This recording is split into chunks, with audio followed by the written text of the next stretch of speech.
Hi, everybody. Welcome to the B-side. I am so happy to bring you today Amir and Alli, and we're going to talk about Yello Majesties, which is Amir's project, Yello Majesties' new collaboration with Alli Hart, and the video that's going to be coming out, or that has come out, and also how this whole process sort of took off on it. So the two of you, welcome to the show. Thank you so much for being here. Thanks. Good to be here. Yeah. So cool. Before we get into the meat of it, let's give me a little bit of background on both of you. Alli, why don't we start with you and give us a little bit of what you do and tell us about your movie stuff, but also please hit on your musical background. Okay, cool. Yeah, so I got into theater at a young age and just fell in love with acting. That's the first thing that I knew that I wanted to do for the rest of my life. And so I'm from a small town in Texas, and I came out right after high school, came out to LA and just pursued film and kind of shifted out of theater. And so yeah, that's, I'm an actress. That's like my main passion, but of course I love and have such a deep heart for music. And I've always sang. I never, this is like the thing with me and Amir, this happened so organically. And especially at a time during COVID where you weren't doing much, I was auditioning and I was doing stuff like that. But this was a time where I was at home being as creative as I possibly could at home in my karaoke room, just singing, probably singing more than I had in my whole young adult life. I sang a lot when I was younger. But I tried musical theater, didn't like it. I recorded some songs with my boyfriend when I was 19 and 20. I haven't recorded anything since, and here I am 28. And, my main focus has been film and television and auditioning and all of that. So I was so grateful when he was like, let's do this.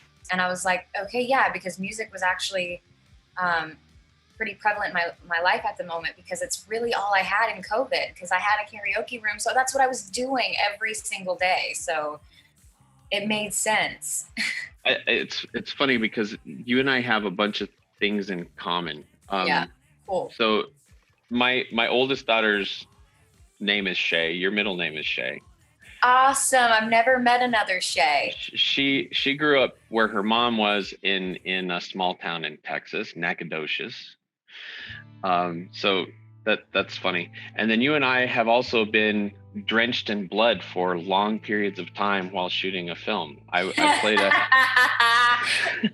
I love it. I played a serial killer in a film with Mark Boone Jr. A long time, well, almost 25 years ago now, I guess. And yeah, there's one scene where I'm just head to toe blood, and I think that was probably one of the longest shooting days of my whole life, because you're just sticky all over. And oh yeah, the kind that you have to put on to get in the water, though, specifically. I remember rubbing my skin off in raw from trying to get that off, because and I was in the shower for hours, no luck. Right, and you're like, wait a minute, did I just get tattooed with this stuff? Is it ever gonna come off? Will I ever act again? Yeah. In eyeballs. I remember having to order new. I was shocked. Did you see the movie The Dinner Party? Yeah. Oh, awesome, cool. And so yeah, I remember I didn't bring any extra contact. I'm blind as a bat, and I'm in LA. We shot that in Mississippi, and I got blood in my contacts. My contacts were blood red. Oh no. And I was like, this actually doesn't work, because I still have normal shots I have to shoot. So I actually had to get my prescription sent to their eye doctor over there, and it was a whole mess. Wow. Yeah. And so, cause you had this whole fight scene in a pool with blood all over you, right? So you had to have that hardcore stuff on you so that it didn't just wash straight off. Yeah. And then when I got the blood poured on my head, that's when just my contacts were just done. They were just did you in real life, did you panic just a little bit? Because the look on your face was like, oh my God, that's like in my eye. You know what? When I prepare for stuff like that, like I feel like I'm so in it that I'm not distracted by anything like that until after. And then I'm like, oh, I when I'm in the moment, I commit and I go in there and I hopefully I'm not distracted by anything like my contacts or anything. You can't blow the shot, right? So Amir, this film that Alli and I are talking about is actually what you saw her in, right? And what that was the impetus for you contacting her. Is that correct? Exactly. That's totally correct. I was, it was during the summer, I think, right? Or was it just before? It came out during summer COVID, right? Exactly. Yeah. So. Yeah, I was just, browsing for new movies, and I like the horror genre. So do I. Yeah. And I saw latest release, The Dinner Party, and I just watched it, and I saw Alli, and I thought that I must contact her for this part in this song, because I already had this vision of having a female vocals with a certain energy put into it. And when I saw that movie, I thought, why not reach out to Alli? Yeah, well, you also didn't know if I could sing at first. You just reached out and you were just like, hey, you were awesome in the movie, and I really connected to your performance. It was great. And, I really, really appreciate when people share just any kind of love with me on, something that I love so deeply. So, and I also, that's when I found your music through that comment, and, thought it was great. And then I think you saw me post I was talking about karaoke. You saw me post my karaoke videos, and that's kind of how that started, right? Yeah, I think so. And then you sent me a couple of older songs, the one you were referring to previously. Oh, yeah. Yeah. And also you did, Alli did some cover of Radiohead, I think, at one point. Creep. Yeah. I love, you know what, man, that's my heart. I totally forgot I sent you that. That's cool. So it's amazing how artists tend to gravitate towards each other, right? Like and things that we have in common, we kind of like move together sometimes. And being able to, the technology, I know, Amir, you've talked about this too, the ability to be able to collaborate with each other, the technology is just so amazing to me now, because it's not like kind of half-assed quality that comes out of stuff. It's like serious studio quality abilities that are given to us being able to work remotely. And so, Alli, you went to Nashville to do your vocals, is that correct? Yeah, it just actually worked out perfectly. Really good friend of mine who's actually visiting me right now from Nashville. But it worked out perfectly. I was going to see her. She's a musician. She's an artist. She has her own studio, all the equipment, everything. And I went there and I was like, hey, I need to lay down these tracks while I'm there in your little studio setup. Is that okay? And she was like, absolutely. So I go in and she made all of that so easy for me, and it was so much fun. I have somebody who I see in the corner over here. Hi, Odyssey. Hi there. How are you? Good. So you're in this video too, right? She's the star. Yeah, she is. You totally stole the video. It was awesome. Man, when we made it to the end, like that last shot, I actually got so emotional. So, Amir, tell me about the impetus for this song. Tell me about the theme of the song and the messaging for it. Yeah, so I mean, the title says it all pretty much, I think. The pandemic, the implications of that, people becoming, feeling weak because they're vulnerable. They don't have the security and certainty they had for a while. And when everything shifts, people tend to become even more vulnerable than they are. But vulnerability is the theme for this song, and I think vulnerability for me at least is a key to self-realization.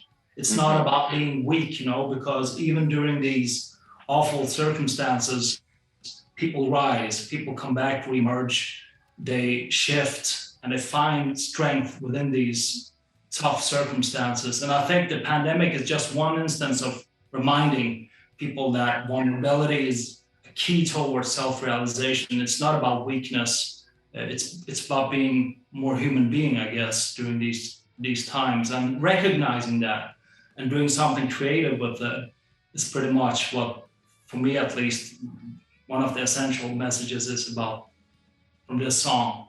But at the same time, people have this strange, at least from how I can conceive it, this strange distorted view of vulnerability as something, some kind of weakness, So it's a double-edged sword. So people tend to distance themselves from being vulnerable because they consider it to be some trait of weakness. But for an artist, for a creative person, I think vulnerability is something that is essential in order to create something interesting. So it's a reminder, a message to people to don't be afraid to be vulnerable, even during these highly strange times such as the pandemic. I think that people are also like coming out of this thing that we shared universally all together with this pandemic. Coming out of it, I think that those perceptions of vulnerability, I think that they really are shifting because people are sharing their honesty. They're committed and loyal to their honesty, and they're after all this about like what their mental health has been the last year and a half. Like everybody is being open and raw and more exposed than ever before. And maybe, maybe it's that woke age that you see like on, social media and stuff like that. But whatever it is, people are being more honest. And with honesty, naturally comes vulnerability, because honesty is not, it's gritty and gunky, most of it. Tell me about how you all put the video together for this. So you've got cast members, right? Your husband is in it. Your daughter's in it. Yeah, my boyfriend's in it. Your boyfriend.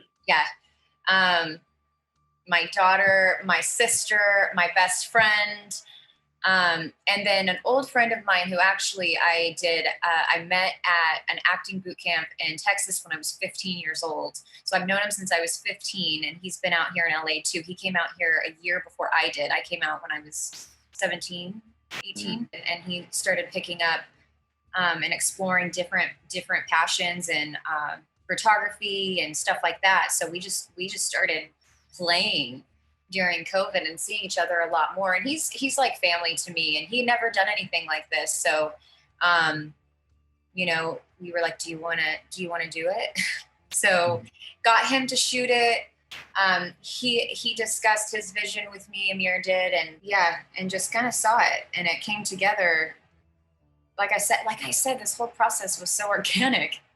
It came together so naturally, and nothing felt forced. Everything felt very easy, and called up, told my sister, hey, and I know that even my sister, and have you seen the video yet? Oh yeah.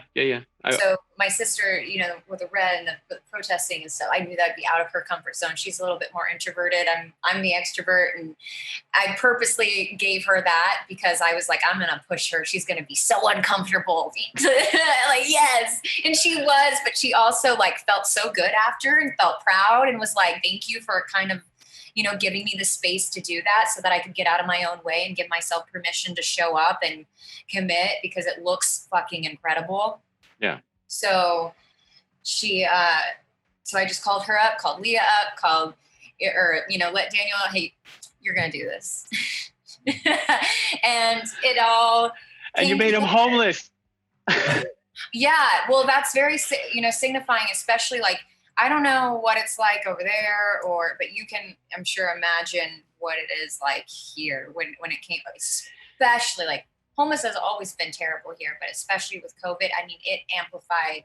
It's just exploded, right? We went from tent villages to tent cities. Yeah. Mm-hmm. I mean, it really, really. So I thought that we had to have that story to be told, that there's teens, that there's children, that there's mothers, there's so much mentally ill people out there on the streets, you know, and it was just, I really wanted that to signify, like, because you gave me so many great metaphors to work with, Amir, like when you were letting me know, like and so the homeless was just one story that could be told from somebody who was just crippled by life and struggle and survival, and to show like the hope in that, if it's your inner child, if it's, you know. Yeah, definitely. Yeah. So talk about those lyrics, Amir, because what I got from it, and maybe this is different than what you all put into it, but it's kind of like, I'm gonna hold you up, right? Like what you're saying is kind of like, I've got your back throughout that, but also that you're going to be vulnerable enough to recognize that there are other forces and influences that are affecting both of you, and this is something that you're going through together and not alone. Is that I like that interpretation a lot, actually. So yeah, I don't object to that. It's good. But right. Essentially, it's a wake-up call or a step towards awakening. I think for me, at least, pushing the envelope of people's consciousness in order to realize that we're in this all together. And sometimes we need that extra voice that reaches out and inspires and, just provides a little bit of hope. So for instance, if you look at Odyssey in the video, she symbolizes that hope. Yeah. And that inner child, like so many people, like, when you do work when you're doing that inner work on yourself, you always have to go backwards to go forward. You have to go and you have to communicate and heal that inner child. And that's how I interpret it. Yeah, she was absolutely a symbol of hope, but I always interpreted her as going backwards to go forward, to go to heal what was broken, what was damaged out the roots, so that you have the tools. She or he, who gives you the tools to access to use for a healthier present version of yourself that's now, and that's how I interpreted Odyssey's role in it. And like, not to mention that, like, you and I shared so many wonderful conversations before we even talked about recording a song together. And that's why, we did, is because I think we shared this mutual understanding and this creative language. And that is, when you share a language that is beyond,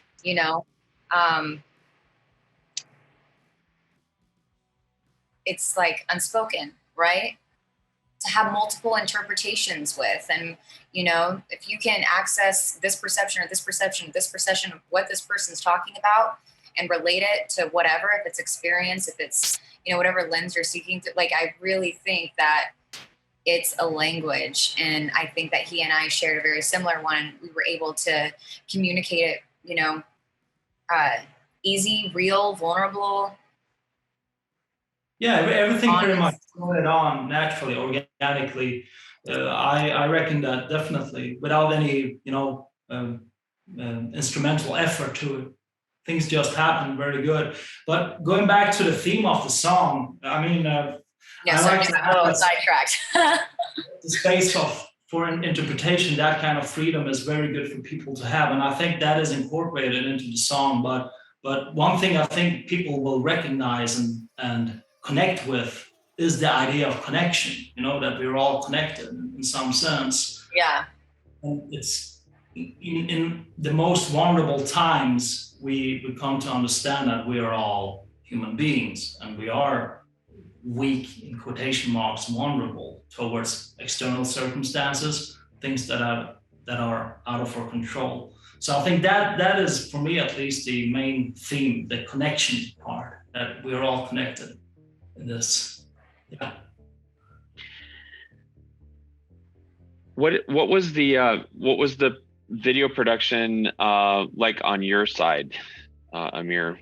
It was, because aesthetically, and by the way, Ali, the studded dress or the silver studded dress is just the bomb. I'm such a fashion geek for stuff. I was like, oh my God, I love that thing. Thank you. But then you've got a very I forgot my dress at home, so I just had my usual. That would have been Get with it, man. But so aesthetically, you have a really different look on your side, right? You've got those really great, huge neon lights and a different kind of more dreaminess to your side of it. So what was the production thinking on your side? I think you mentioned the dreamy atmosphere. That vibe was very, very important to capture and convey. I think the lighting part was quite tricky to, orchestrate in the right way to get that atmosphere. But I work with the same people I usually work with when we do these kind of videos, and everything went on very smoothly. But the thing I was struggling with on stage was that there was no people there, Mm-hmm. People to interact with, no energy, and that fitted perfectly into this video because it's supposed to be empty, the notion of nothingness. You are in this and accepting that. Yeah. And we talk about void in our song, and you're like, that purpose of void is to fill it with yourself. That you actually jumped me on that one. Yep. That's exactly what I was going to say. That one of the lyrics is the void, right? So that's kind of how I felt like you were there in that void. And then there's this brightness that's all encompassing you. So it was kind of like your spirit in the middle of that void, putting on the performance and sort of yelling out I'm small and I'm vulnerable and I might be weak, but here I am and I'm shining in this little space. And I thought that was really a really cool, subliminal message there. Yeah, but the stories were very important. I think it was so cool to get all these different locations. Right. And especially when I looked at, for instance, now just Daniel popped up in my head. The images you captured with them were very good, symbolizing this amputated soul. Yeah. There's someone out there. And the youth, his youth is and just, our youth and that was representation of that, of the disorientation and also just being stolen and robbed from youth. He's a symbol of that. You're homeless and you're drinking and you're, it's I thought they were beautiful too. They were some of my favorite shots. How did you decide on what was going to be written on the signs? My sister and I talk about. My sister and I are that's my twin. We share this. We shared the same universal womb. I tell you, we'll just sit there and read each other's minds in a room. We're annoying, but we sat down and we talked about what was going to go on the signs, and we wanted the message to be meaningful and not so much angry, but passionate, and also have the distinction between sincerity and seriousness. The signs for me, I don't know about you, Amir, but were the glue. It ended up, and I had no idea it was going to happen that way. But afterwards I was they weren't the glue of this for some reason. But I didn't think that they were going to be that, I was okay, let's just do that. Let's do a protester and let's write them. But for some reason they ended up, for me, I was oh, yeah, they were kind of crucial. Yeah, they were very good because they reinforced the abstract feeling in the video with the words which people can connect to.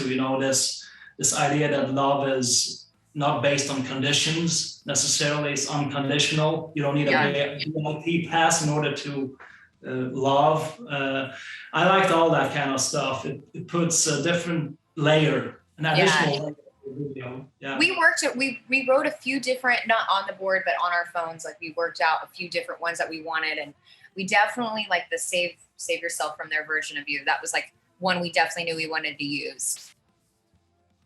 I wish like I had the video right here, because I know there was some at the end when after, I don't know if this was depicted accurately, but I know that Jonas did a great job like jointing together and making this a cohesive story. But like after because she gets mad because she's like has all this passion, she's, you know, and then she sees all of the crazy looting riots and fires that are happening and being started. And so she goes and rips up her signs because she feels like her efforts were meaningless.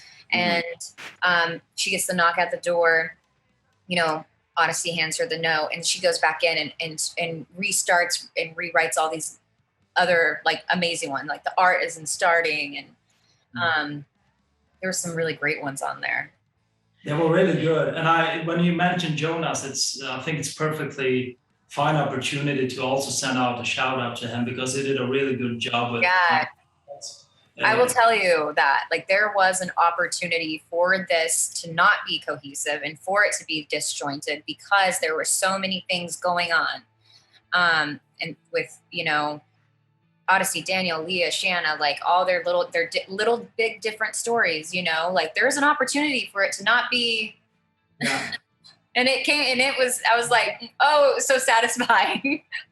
No, it's really good. And in fact, I wasn't sure if you had someone, you know, like if Amir, you had someone shoot your side of it and then fly over to Alli and finish shooting the other side of it, because it was Never met him in person. That smooth. Someday.